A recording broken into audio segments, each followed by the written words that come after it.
There is a rule in every spaceport across the known galaxy. Humans go in the slow line. That is just how it is. Has been for decades.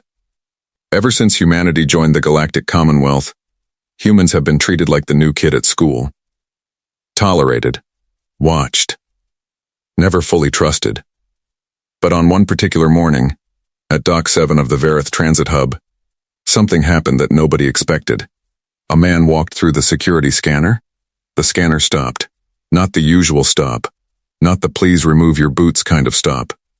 The machine went completely silent. Then it lit up red. Then, blue.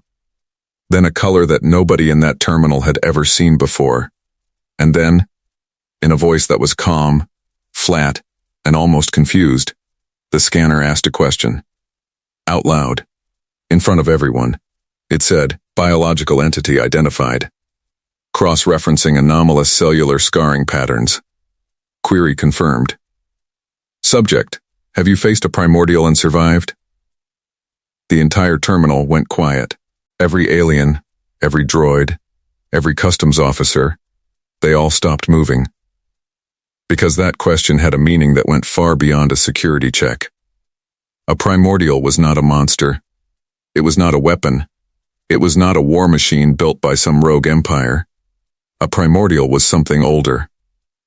Something that existed before the Commonwealth. Before recorded history.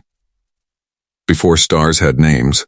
According to ancient galactic records, records that most scholars considered mythology, only 3 beings had ever survived a direct encounter with a primordial. None of them were human. And yet here was this man. Scarred. Quiet. Wearing a worn jacket and carrying a single bag. And the scanner, a machine that had processed over 6 billion travelers, was asking him that question. The truth behind what this man had lived through will shock you. Because what the scanner found in his scars was not just damage. It was a record, a story written in his flesh, a testimony that spanned light years and centuries. Here are the 3 things that are going to change how you think about this story. First, his scars were not from battle. They were from something far worse. Something that should have erased him from existence entirely. Second, the scanner did not flag him as dangerous. It flagged him as impossible. Third, what happened after that question was asked set off a chain of events that reached the highest levels of the Commonwealth government, and forced them to admit something they had been hiding for a very long time. Let me show you exactly how this happened. His name was Caleb Durn. He was 34 years old, though he looked older. Not in the way that hard work ages a person. Not in the way that stress carves lines into a face. He looked older the way a mountain looks old. Worn down by something massive. Something that had passed over him and left its mark without asking permission. Caleb was from a small colony on the edge of the Reach. A region of space that the Commonwealth barely paid attention to. The Reach was far from the political centers. Far from the trade hubs. Far from anything that mattered, according to the people who decided what mattered. People in the Reach were used to being forgotten. Caleb had grown up in a mining settlement called Duskfall. It sat on a moon that orbited a brown dwarf. The sky was always the color of a bruise. The air outside required a filter mask. The people were tough because they had to be. And they did not complain, because complaining did not move ore. He had worked the mines from age 12. By 16, he was already skilled enough to lead a tunnel crew. By 20, he had saved enough credits to buy passage off Duskfall and see something more of the universe. That was the plan anyway. What actually happened was different. What actually happened started with a distress signal. It was a routine morning in the tunnels. The crew was deep inside Vein 14, which was one of the older shafts. Poorly mapped, unstable in places, but rich with crystalline thorium that the Commonwealth paid good money for. Caleb's sensor unit picked up the signal first. It was faint. Almost too faint to register. But Caleb had always had good instincts, and something about that signal made the back of his neck go cold. He pulled the crew back. His shift supervisor, a broad man named Orvin, told him he was wasting time. Told him signals from old equipment misfired all the time. Told him to get his crew back to the face and keep moving ore. Caleb did not argue. He just handed Orvin his drill and walked toward the signal alone. The signal led him deeper. Down past Vein 14. Down through a collapsed access tunnel that had not been opened in at least 40 years according to the stamps on the supports. Down into a space that was not on any map he had ever seen. The chamber he found was enormous. The walls were smooth, not carved smooth, but smooth the way glass is smooth. Like they had been melted and then cooled. Like something with tremendous heat had passed through here long ago and the rock had simply given way. In the center of the chamber was a pod. It was not human-made. He knew that immediately. The design was wrong in a way that was hard to explain, like looking at a word in a language you do not speak and knowing it says something, but not knowing what. The pod was cracked. And the distress signal was coming from inside. Caleb stood there for a long moment. He knew the sensible thing. The safe thing. You do not touch alien technology that you find buried under 40 years of rock and silence. You back up. You report it. You let the Commonwealth specialists come in with their gear and their protocols, and their very expensive liability waivers. That was the sensible thing, but the signal was not a mechanical distress signal. It was biological. Something inside that pod was alive. And it had been down here for a very long time. Caleb moved to the pod. Up close it was bigger than he had thought, taller than him. Wide enough to hold something large. The crack ran from the top down the right side, and from the crack came a faint light, not quite blue, not quite white, something in between, and a sound like breathing, but slower. Much slower, like a heartbeat that had decided time was optional. He pressed his hand against the surface. It was warm. Not warm like machinery, warm like skin. He pulled back fast. And then the pod opened. Not explosively. Not with force. It simply folded. Like a flower in reverse. Like it had been waiting for exactly this moment. And his hand had been the signal it was looking for. What was inside did not make sense to him right away. It looked like a person. Small, maybe the size of a child, curled into itself. Its skin was the color of deep water, a blue-green that shifted as it moved. It had features that were close to human but not quite. Eyes a little too large, hands a little too long, and it was wrapped in something that was not cloth and not metal, but something in between, a material that moved when it moved, like a second skin. It opened its eyes. They were silver, completely silver, no pupils, no whites, just silver, like mirrors. It looked at Caleb.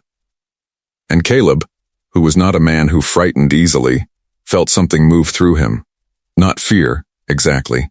Not pain. Something more like recognition. The way you feel when you hear a piece of music that you have never heard before but that feels like a memory. The creature, the being, said one word. Caleb did not understand the language. He had never heard that language. But something in the way it was said made him understand the meaning anyway. The word was, finally, he did not report it. He did not know why. It was against every protocol. It was against common sense. It was against the kind of instinctive self-preservation that had kept him alive in dangerous tunnels for 8 years. But he did not report it. Instead, he brought the being water from his pack. He sat down on the chamber floor. He spoke quietly, the way you speak to someone who has been asleep for a very long time and is just starting to remember what waking up feels like. He told it his name. He told it where they were, what the moon was called, what year it was. The being listened. Its silver eyes tracked every word he spoke. Not like it was translating. Like it was absorbing.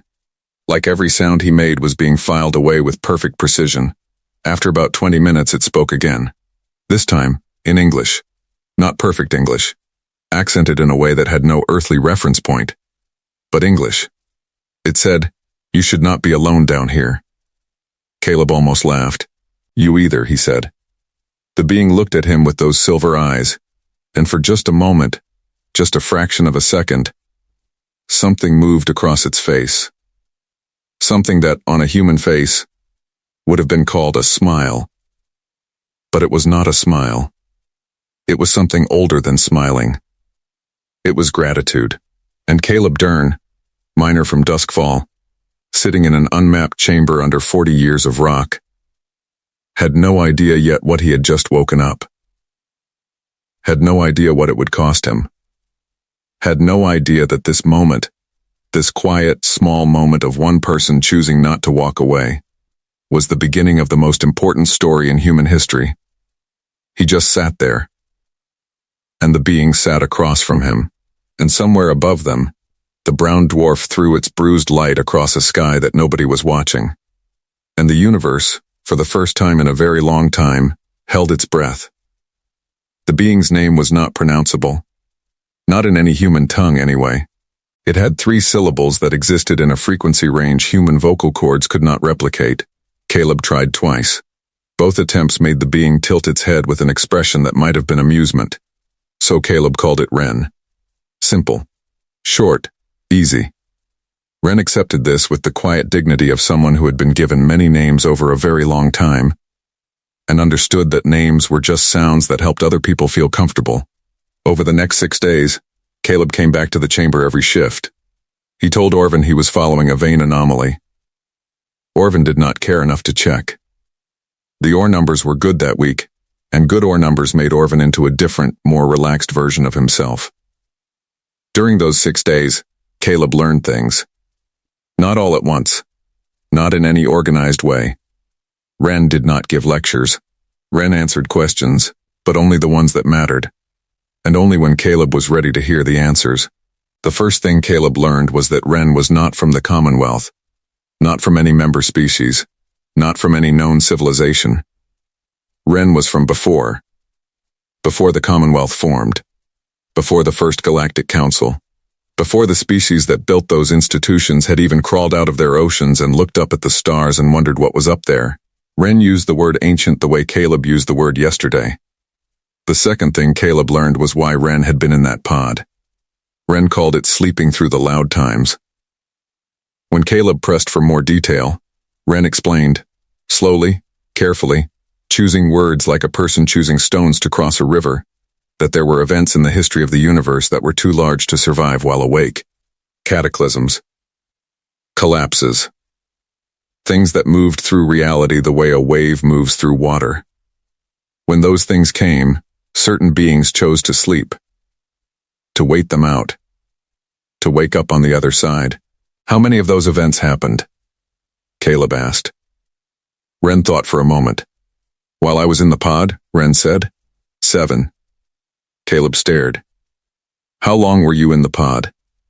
Ren looked at him with those silver eyes. By your calendar, Ren said, approximately 900,000 years. Caleb was quiet for a very long time after that. He looked at his hands. Looked at the rock walls around him. Looked at the rough, practical world of the mine. The tools and the tunnel supports and the scuff marks from 1,000 boots. And tried to fit that number into it somewhere. He could not. 900,000 years. The entire recorded history of humanity fit into the last 10,000 of those.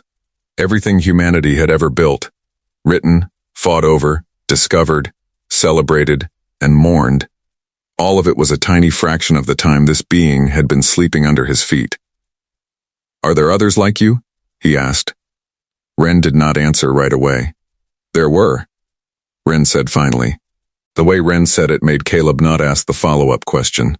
Not yet. On the 4th day, Ren began to move around the chamber. Slowly at first. The long sleep had taken something from Ren's body. A kind of vitality that needed to be rebuilt. The way muscles need rebuilding after a long illness. Caleb brought extra food packs. He was not sure Ren could eat human food. But Ren ate small amounts of everything he brought without complaint. And seemed to process it fine. On the 5th day, Ren touched the wall of the chamber with one long-fingered hand. And the stone changed color. Just slightly, just a warmth in the rock, a faint luminescence that spread outward from the point of contact like ripples in a pond. Caleb watched this happen. How did you do that? He asked. I didn't, Ren said. The stone remembered me. That answer should not have made sense. But somehow, it did. On the 6th day, Caleb came down to find Ren sitting in the center of the chamber with both eyes closed and both hands flat on the floor. He waited. After a few minutes, Ren opened those silver eyes. "Something is coming," Ren said. "Coming to the mine?" "Coming to this part of space." Caleb sat down. "Something bad?" Ren looked at him. "By your definition, yes," Ren said. "By the definition of the thing that is coming, no. It does not have definitions. It does not have intentions. It simply exists. And where it exists, other things stop existing." Caleb felt that cold sensation at the back of his neck again. The same one he had felt when the signal first hit his sensor unit. "What is it?" he asked. Ren was quiet for a long moment. "Your people have names for things like it," Ren said at last. "In your oldest stories, your myths, your religious texts. You call them different things in different cultures. What do your people call them?" Ren looked at the chamber floor. At the stone that had remembered. "We called them the Unmade," Ren said softly. "Because they were present before creation. And they wish, if wishing is even the right word, to return everything to that state." Caleb let that sit in the air between them. "And one of them is coming here?" "One of them is already at the edge of this system," Ren said. "It has been drifting for a very long time. It is waking up, like you did." "No," Ren said. "Not like me. I woke because a hand touched my pod. Because something alive reached out." Ren paused. "The Unmade wakes because it senses the concentration of life. The more life in one place, the stronger the signal. And this colony, small as it is enough." Caleb thought about Duskfall, about the settlement above them, about Orvin and the crew, about the families in the residential blocks, about the children who ran between the prefab housing units when the work shifts ended, about 5,000 people who had no idea what was drifting toward them. He stood up. "How long do we have?" Ren looked at him with those silver eyes. 12 hours, Ren said. "Perhaps 14? Can we stop it?" The silence that followed was long enough that Caleb almost asked again. Then Ren said, "I can try. But I need to be above ground. I need open sky. And what happens to you if you try?" Another long silence. "Things that are not gentle," Ren said quietly. Caleb nodded once. Short. Decisive. The way a person nods when they have already decided, and the deciding was the easy part. "Then let's get you above ground," he said. And that was how it started. Not with a war council. Not with a grand speech. Not with an army or a plan or a committee. Just a miner from a forgotten moon. And a being who had been asleep for 900,000 years. Walking up through the dark together. The universe apparently had a sense of irony. Getting Ren above ground was not simple. Duskfall settlement had eyes everywhere. Not surveillance cameras in the sinister sense. Just the natural watchfulness of 5,000 people living in close quarters on a difficult moon. Everybody noticed everything. It was a survival habit. When the air could kill you and the ground was unstable, and the equipment was old, you paid attention to what was different. And Ren was very, very different. Caleb thought fast. He had a supply locker near the main shaft exit. He kept emergency gear in there. Filter masks, thermal wraps, a spare suit. He pulled out the largest thermal wrap, which was designed to reflect body heat and maintain temperature in vacuum-adjacent environments. It was bulky. It covered everything. He gave it to Ren. With the thermal wrap pulled around Ren's body and a filter mask covering the lower half of that not-quite-human face. And with Caleb walking close on the left side, they moved through the access corridors toward the surface. 3 people saw them. One was a maintenance worker named Josie who was too focused on a pipe coupling that was giving her trouble to look up more than half a second. One was a security drone that registered 2 heat signatures moving toward the surface exit and logged them as crew personnel on a routine break. One was a child, maybe 7 years old, who was waiting outside the residential block for her father's shift to end. She watched Ren walk past. She looked at the silver eyes just visible above the filter mask. She blinked. Then she went back to drawing in the dust with a stick, apparently having decided this was not the most interesting thing she had seen today. Children, Caleb thought, were sometimes wiser than adults. They came out on the far side of the settlement, near the equipment storage yard. The sky above Duskfall was doing its usual bruised purple thing, the brown dwarf hanging low and sullen on the horizon. Ren stopped, stood still for a moment, looked up. And then Ren pulled the thermal wrap off and stood in the open air of that alien moon, and Caleb saw for the first time what Ren actually looked like in natural light. The blue-green skin was not just a color. It caught the light and held it, not like a mirror, but like deep water holds light, bending it slightly, making it move. The material that wrapped Ren's body shifted in the faint wind. The silver eyes caught the dwarf star's glow and threw it back. Ren was beautiful in the way that deep space is beautiful, in the way that something so vast and so old and so completely outside human scale is beautiful. Which is to say, it made you feel both very small and very glad to be alive. Where? Caleb asked. Ren raised one hand and pointed at a point in the sky that looked exactly like every other point in the sky. There, Ren said. Coming fast now. Caleb looked. He saw nothing. But he believed. What do you need me to do? Ren turned and looked at him. Stand here, Ren said. Right here. Do not move back. Why? Because what I am about to do will look very frightening, Ren said. And because you are the only living thing in this place that I trust. And trust, real trust, from a being that has existed as long as I have, is not a small thing. It is an anchor. I need an anchor. Caleb planted his feet. I'm not going anywhere, he said. Ren nodded. Once, then turned to face the sky, and began. What happened next was not something that Caleb could fully describe later. Not because he lacked the words, though he did lack the words, but because parts of it existed outside the range of what human senses were built to process. What he could describe was this. Ren raised both hands. The light that had been quietly living inside Ren's skin began to grow. It grew slowly at first, a brightening, like sunrise but from inside. The blue-green became white-blue. The white-blue became something with no name. The air around Ren began to vibrate in a frequency that Caleb felt in his chest, in his teeth, behind his eyes. The ground changed.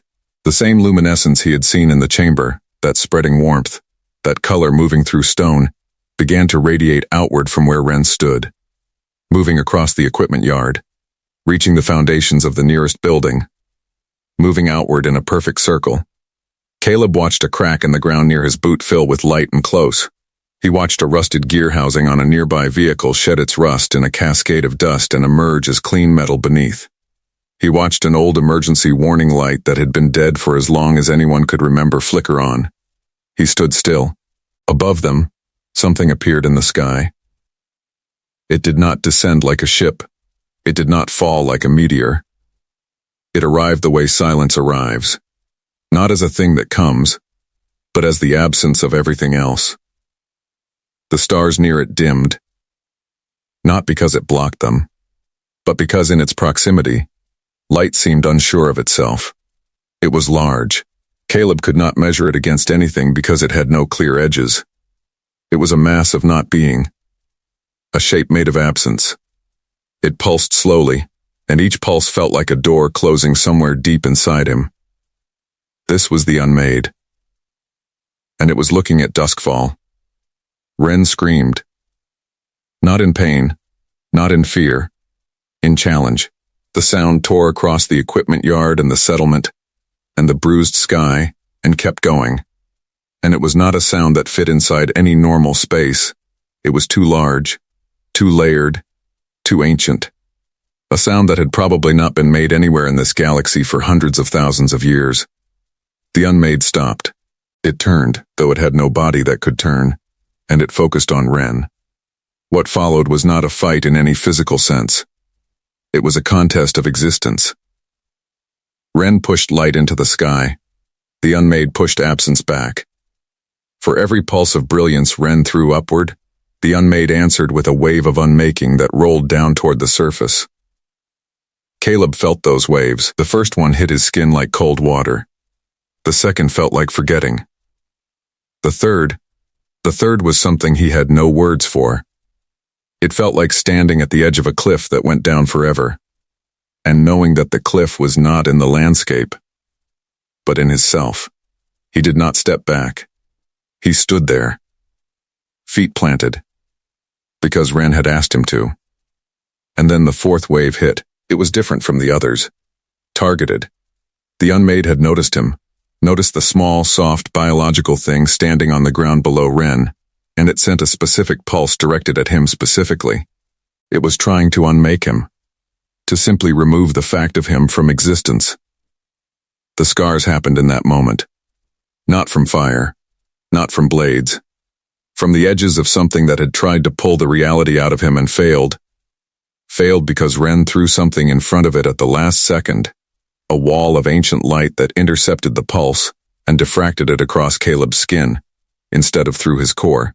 It was like being struck by lightning made of physics instead of electricity. Every nerve ending fired simultaneously. Every cell in his body registered the impact, and where the edges of the diffracted pulse crossed his skin, they left marks. Permanent marks. Patterns that followed no biological logic, not scars from cutting or burning, but scars from the boundary between something that exists and something that tries to stop things from existing. He did not fall. He was not sure how. He looked up at Ren. Ren was burning now. The light had gone past white and into something ultraviolet. Something that should have been invisible but wasn't. Something his eyes should not have been able to process but were. And Ren was singing. A single sustained note. It rose in pitch. Rose and rose and rose. And the Unmade, that vast, ancient, shapeless mass of uncreation, hesitated. For the first time in its existence, possibly, it hesitated. And in that hesitation, Ren drove everything into the sky with both hands open, and the note cracked the upper atmosphere, and the light was so complete and so total that for 3 full seconds there were no shadows anywhere on Duskfall Moon. Not one. Then the Unmade was gone. Not destroyed. Not killed. That was not possible. But pushed back. Turned aside. Convinced, in whatever way a thing without a mind can be convinced, that this place, this small bruised moon with its 5,000 people, and its equipment yard, and its mines and its child drawing in the dust, was not worth the trouble. Ren collapsed. Caleb caught him. Caleb carried Ren back to the chamber. He did not stop to explain to anyone what had just happened in the sky above the settlement. The light had been visible from the residential blocks and the mine heads and the canteen windows, and people were coming out to look, shielding their eyes, talking over each other in confused voices. He kept moving. He got Ren down through the shaft and through the collapsed access tunnel, and into the chamber where the cracked pod was still sitting in the center of the room, and he laid Ren down on the smooth floor and knelt there and checked for breathing and found it. Shallow, slow, but present. Ren's skin had gone from blue-green to something paler, something translucent. He could almost see through it, which was alarming. The silver eyes were open but unfocused. Caleb sat with Ren for the rest of that shift, and the shift after. He called in sick for the first time in 4 years. Orvin sent a comm message asking where he was. Caleb did not reply. By the second day, Ren's color was coming back. Slowly, in patches, like watching a painting fill itself in. On the morning of the third day, Ren opened both eyes and looked at Caleb clearly. "You stayed," Ren said. "Obviously," Caleb said. Ren was quiet for a moment. "The settlement is safe," Ren said. "The Unmade will not return to this location." "Good," Caleb said. "What about other locations?" Ren looked at him with an expression that was starting to feel, to Caleb, like the way Ren looked when a question was both simple and enormously complicated at the same time. "There are others," Ren said. "Not nearby." "But others? Others that are waking up?" "The universe has cycles," Ren said. "Long ones. There are times when the Unmade are dormant. And there are times like now, when they begin to stir. When life has grown dense enough to disturb their sleep. And this is one of those times." "Yes." Caleb sat back against the chamber wall. "So this isn't over. It is never over," Ren said. "But it does not have to happen the way it happened here. Not if there is warning. Not if there is preparation. Who would we warn?" Caleb said. "The Commonwealth? They'd lock you up and study you. They'd probably lock me up and study me." Ren looked at the scars on Caleb's arms, visible where his sleeves had ridden up. Your scars, Ren said carefully, are not just wounds. They carry information. The pattern is a record of what happened here. Any advanced scanner, any system with deep enough archive access, will be able to read them. Caleb looked at his own arms. Read them like what? Like a testimony, Ren said. Like proof. The cellular structure of the scar tissue carries the resonance signature of the Unmade. There is no way to fake that. There is no known database in the Commonwealth that contains that signature, because the Commonwealth has never encountered an Unmade directly. The only record of that signature exists in the deepest Commonwealth archive, in the section marked mythological. Caleb was quiet. So the scars prove I was there. More than that, Ren said. They prove what you faced, and they prove you survived it. In the history of this galaxy's recorded conflicts with entities of that class, the survival rate is approximately 0. Caleb flexed one hand, looked at the patterns on his skin.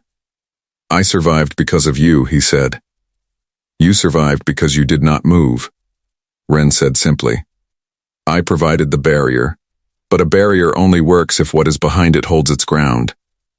You held. They sat with that for a moment. Then Caleb said, What happens now? For you? Ren was quiet for a long time. I need to find the others, Ren said at last. The others of my kind who slept. Some may still be sleeping. Some may have woken. Some, a pause, some may not have had a hand reach out to their pod. Caleb understood what that meant. I want to come with you, he said. Ren looked at him. You understand what you are saying? Yes. You would be leaving everything you know. This moon, this work, this life involved breathing filtered air and moving rock for 15 years, Caleb said. I think I can do better. The expression crossed Ren's face again, the one that was older than smiling. You are, Ren paused, searching for the word. Stubborn, Caleb supplied. I was going to say remarkable, Ren said, but stubborn is also accurate. They left Duskfall 3 days later. Caleb turned in his gear, collected his pay, said nothing about what had happened in the equipment yard except to mention to the settlement medic that he had burned his arms on an arc torch, and it had left some scarring. The medic looked at the scars and frowned. That's a strange pattern for arc burn, the medic said. It was a strange arc torch, Caleb said. He walked out of the medic's office and did not look back. Ren had located a vessel. Not brought one. Located one. There was a supply runner that sat docked on the far side of the settlement's landing pad. An old Commonwealth freighter that had been grounded for engine maintenance for 6 weeks, and whose crew had mostly left to wait out the repairs elsewhere. It was not stolen. It was borrowed. That was what Caleb told himself, and the distinction felt important, even if the legal system of the Commonwealth might have disagreed. They left as the brown dwarf set behind the horizon. The sky went dark. The stars came out. And somewhere ahead of them, an ancient being in a cracked pod waited to be found by someone patient enough to hear a signal that almost nobody would have followed. They traveled for 7 months. 7 months of deep space, of cold sleep and careful rationing and navigation charts that Ren drew from memory on the freighter's display table. Charts that went back further than anything in the Commonwealth database, and that showed pathways through space that no human pilot had ever plotted. Ren called them old roads. Caleb learned to fly the freighter better. He had basic piloting from his colony days. Everybody on the Reach learned basics, but Ren taught him the finer points. Not just the mechanics, but the reading of space. The way certain gravitational signatures meant something was nearby that did not want to be seen.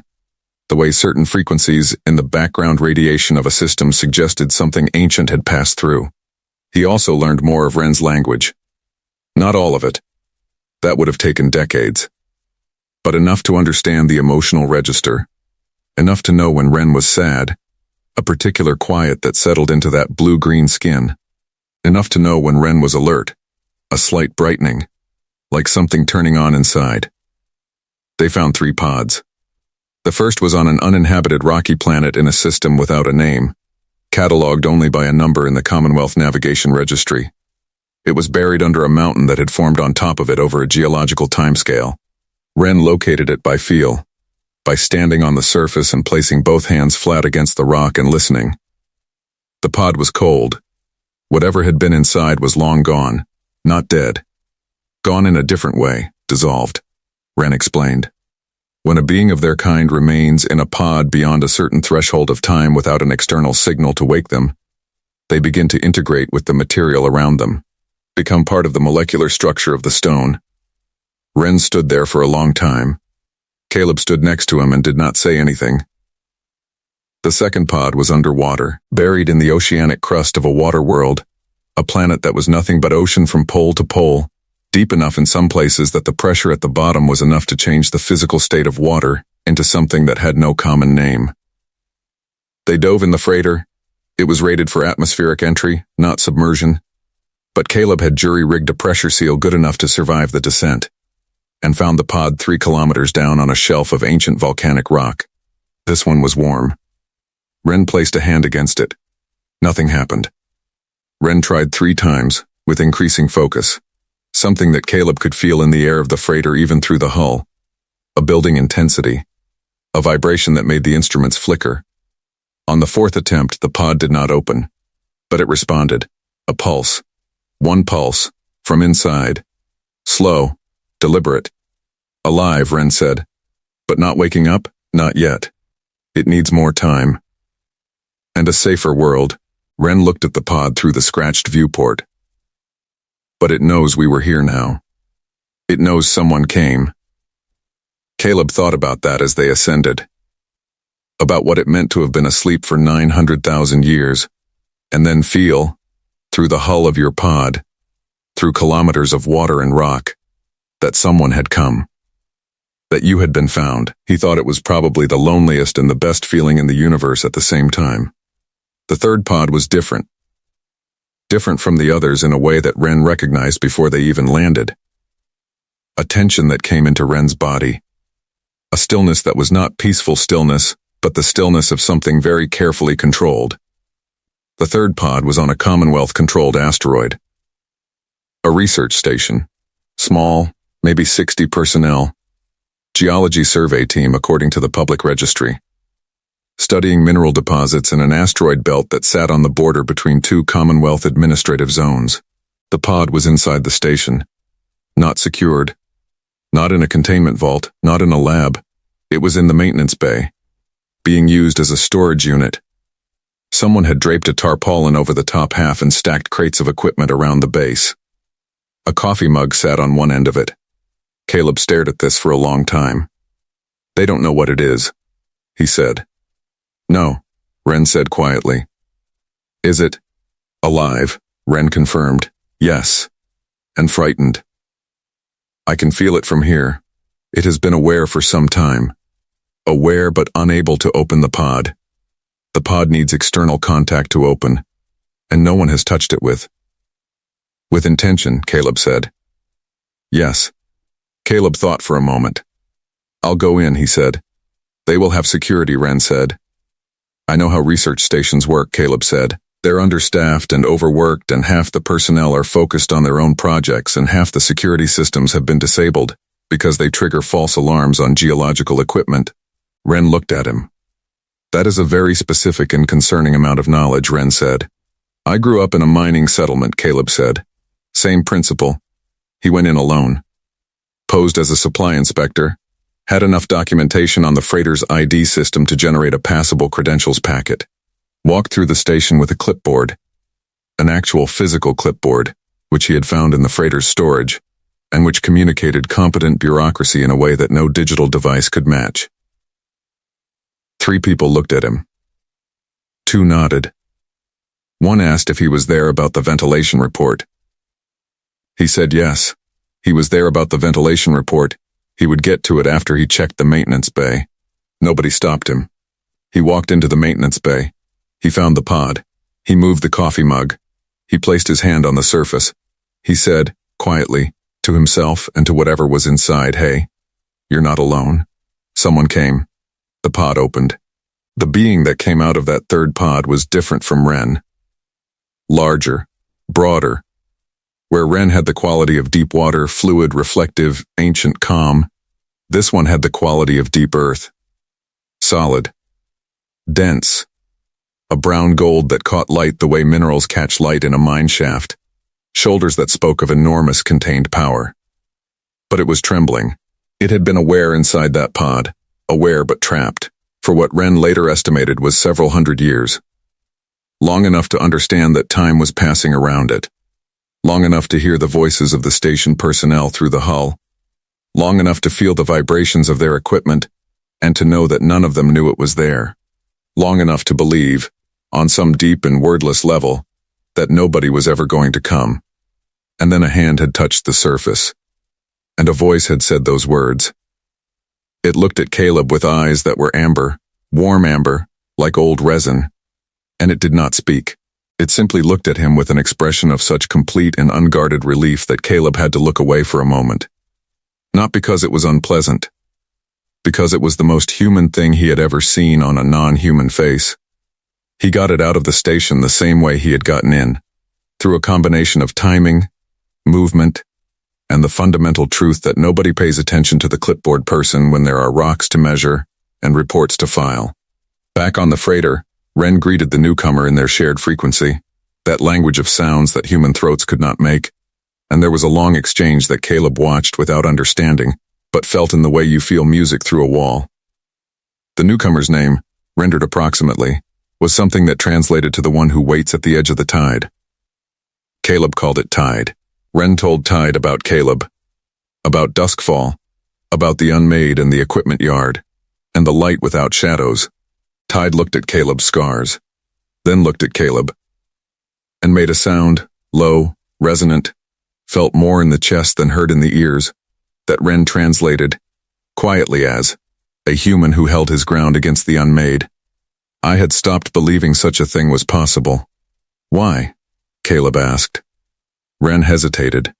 Because, Ren said carefully, the last time a Primordial, one of our kind, faced an Unmade directly, the Primordial asked the surrounding civilization for help. For anchors. For living witnesses to hold ground and create the resonance necessary to deflect the attack. And what happened? They ran, Ren said simply. It was not weakness. It was instinct. The Unmade triggers something primal. Every living thing in range experienced the same pull, the same impulse to run, to disappear, to make yourself as small and as absent as possible. And the Primordial? Was overwhelmed without an anchor, Ren said. The Unmade does not kill exactly. It reduces. What was left could not be called a person anymore. Caleb was very quiet. When was this? Approximately 240,000 years ago, Ren said. And no living thing has held ground against an Unmade since then. Not until Duskfall, Ren said. Caleb looked at his scarred hands. He thought about that moment in the equipment yard. About the wave hitting him. About the feeling of the cliff that went down forever inside himself. About how close it had been. He had not held ground out of bravery. He had held ground because Ren had asked him to. And he had not wanted to let Ren down. He was not sure if that was heroism or stubbornness or something else entirely. Maybe it did not matter what you called it. Maybe it only mattered that you stayed. Over the following weeks, something changed on the freighter. Ren and Tide began to teach him. Not formally. Not with lessons, but in the way that ancient beings teach. Through story.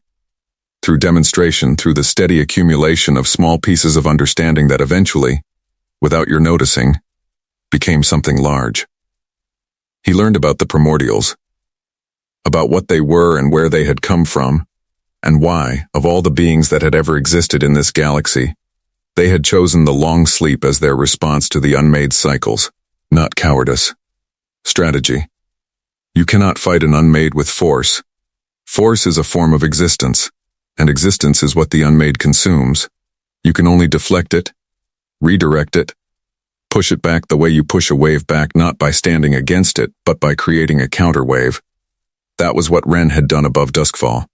And the reason it had worked, Ren explained, the reason the Unmade had turned aside rather than pressing through, was that Caleb had not run. A human standing his ground had created something the Unmade had not encountered in 240,000 years. A combination. Ancient primordial light and human refusal. Together, they had created a resonance that the Unmade had no counter for.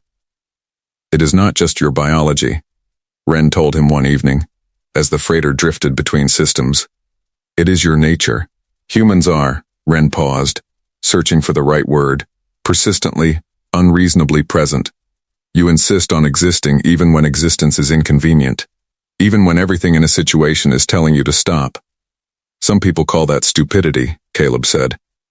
Some people, Ren said, have never faced an Unmade. They found 2 more primordials in the following months. One had woken on its own, a sixth sense kind of waking, responding to the stirring of the Unmade cycle, and had been wandering a dead star system for 50 years, waiting, unable to reach any of the others. One was still sleeping, deeper than the Waterworld pod, unreachable for now, but marked, known, a location to return to. And then came the moment that led back to the beginning of this story. The freighter needed maintenance it could not get in deep space. They needed a port. The nearest major port was Verith Transit Hub, a massive installation on the edge of Commonwealth central space. Busy, commercial, full of beings from 100 species passing through in every direction. It will be fine, Caleb said. I'll go through security. Routine check. We'll pick up what we need and go. Ren looked at his scars. The scanners at Verith are deep-read models, Ren said. Commonwealth Mark 7. They read cellular structure at a molecular level. I'll say it was an industrial accident, Caleb. It'll be fine, it was not fine. He walked through the scanner at Dock 7 of the Verith Transit Hub. The scanner stopped, not the usual stop. It lit up red, then blue, then a color nobody had seen before. And then it asked its question, out loud, in the silent terminal, in front of everyone. Biological entity identified. Cross-referencing anomalous cellular scarring patterns. Query confirmed. Subject, have you faced a primordial and survived? Caleb stood very still. Every scanner in a 10-meter radius went offline simultaneously. Every security officer in the terminal had their hand on a weapon. Every traveler was frozen in place. Caleb looked at the scanner. Then he looked at the security officer closest to him, a broad-shouldered Verith official with 4 arms, and an expression of complete professional alarm. Caleb said, calmly, the scanner asked the wrong question. The official stared. The question isn't whether I faced a primordial and survived, Caleb said. The question is whether a primordial faced an Unmade and survived. And the answer to that is yes. And the reason it survived is standing in this terminal. The silence went on for a very long time. Then, from somewhere behind the security barrier, a different scanner, a different, older, deeper scanner that nobody in that terminal had seen activate in their lifetime, lit up green. Archive green. The color of the deepest Commonwealth records. The color of the section marked mythological. It recognized his scars not as a threat, but as a testimony. And then the doors behind the security line opened, not to detain him, to let him through. And standing on the other side, in the archival corridor that the public was never supposed to enter, was a figure in Commonwealth formal dress, old, small, with eyes that had the look of someone who had known this moment was coming for a long time, and had not been sure whether to dread it or welcome it. We have been waiting, the figure said quietly, for someone like you for a very long time. Caleb looked back through the security gate, through the crowd, to where Ren and Tide stood watching from a distance, having told him this was something he needed to do alone. Ren raised one hand, an anchor, standing its ground. Caleb turned back to the figure. Then let's talk, he said. Here is the part they did not expect. The Commonwealth had known. Not about Caleb, not about Duskfall, not about what happened in the equipment yard, but about the Unmade. The figure in the archival corridor, whose name was Counselor Veth, and who had served in the Commonwealth's deepest records division for 60 years, explained it to Caleb in a room that smelled of old documents and older decisions. The Commonwealth had records going back over 400,000 years. Not all of those records were from member species.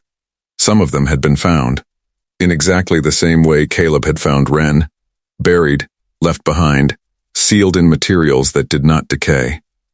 Records left by beings who had known they might not survive to deliver them in person. Records from the Primordials. Not complete records, fragments, but enough to understand the broad shape of what had happened before the current age of the galaxy. Enough to know that the Unmade were real, not mythological, not metaphorical, but a genuine cyclical threat that had shaped the evolution of life in this galaxy more profoundly than any war or catastrophe or plague, and enough to know that the Unmade could be deflected, but only by a specific combination. Primordial resonance plus a grounded living witness. The Commonwealth had known this, and they had done nothing. Not because of cruelty, not because of negligence, but because the last Primordials, according to all their records, were either dead or sleeping in locations unknown. And without a Primordial, the information about the anchor was useless. So they had quietly filed it in the mythological section and moved on. They had stopped looking. Caleb sat with this for a long time. Then he asked the question that had been building in him since the scanner spoke. How many Unmade are coming in this cycle? Counselor Veth looked at the table. According to the cyclical models, Veth said, 7. Caleb thought about Wren, about Tide, about the one still sleeping in the water world, about the one they had found wandering the dead star system. 4 Primordials. 7 Unmade. You need more humans, Caleb said. We need more of what you are, Beth said carefully. And we are not sure what you are. The scans show something in your cellular structure that has changed, beyond the scarring. Something in the underlying biology. Caleb looked at his hands. Wren told me the diffracted pulse left a residue, he said. Like an immunity. The cells that survived the Unmade's touch are now different. Different how? Better at holding ground, Caleb said simply. The connection back to the opening of this story is not subtle. But it is important. Caleb walked into that scanner as a miner from a forgotten moon. He walked out of it as something the Commonwealth did not have a word for. Not a soldier. Not a hero. Not a weapon. An anchor. A specific, rare, documented example of a living thing that had been tested by the worst thing in the known universe, and had come out the other side, changed, not diminished, but refined. And the truth that the scanner had uncovered, the truth that the archival records confirmed, was that this was not an accident. The Primordials had known, in their 900,000-year sleep, that when they woke, they would need anchors. The pods were not entirely passive. The signals that the pods emitted, faint, biological, almost impossible to detect, were not distress signals in the conventional sense. They were selection signals. They were looking for a very specific type of being. Not the strongest. Not the most intelligent. Not the most strategically valuable. The type of being who would follow a signal alone into the dark. The type who would sit on a floor and talk quietly to something unknown. The type who would stand in an equipment yard when everything in them said run. And Caleb Durn, miner from Duskfall, nobody from nowhere, had been exactly that type all along. The universe had not chosen him randomly. It had been looking for him specifically, and finding him had been apparently a matter of waiting for someone stubborn enough to follow a signal that everyone else would have ignored. If this opened your eyes to what one person's refusal to walk away can mean on a universal scale, stay with me.